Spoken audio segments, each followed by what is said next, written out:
I was 34 years old on September 11th, 2001, working as the 5 o'clock anchor at a local TV news station in Macon, Georgia. It started out as a typical Tuesday news day for a few minutes, and then the Associated Press wire was going crazy at about 8:48, letting us know that 2 minutes earlier a plane had hit the World Trade Center. We all thought it was one of the tourist planes that had an accident. We had a junior journalist that day. I was the coach of the junior journalist program. Straight up 9 o'clock, I went to the lobby to go greet him and his mother.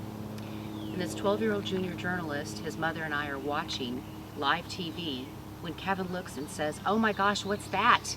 And we watched in horror as the second plane hit the World Trade Center. We went on with the junior journalist story because it was important for him to be able to talk to students. I looked at him and I said, "Kevin, you're about to do your first grown-up story. I know you'll do a great job."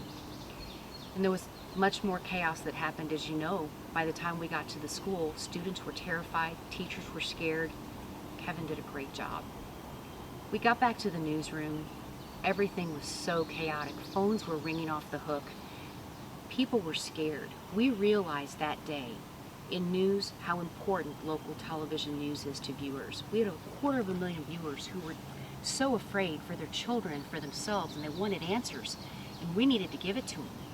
We knew that if we ever had to get it right, it was then. So my long news day turned into about a 20-hour news day. When I went home, I passed by my parents' house and saw the lights on and went in to say hello.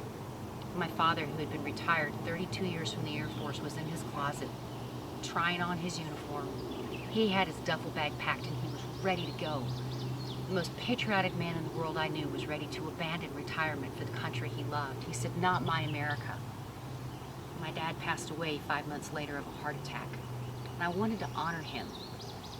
So on the 1-year anniversary of 9/11, my station was invited with other CBS affiliates to broadcast from Ground Zero.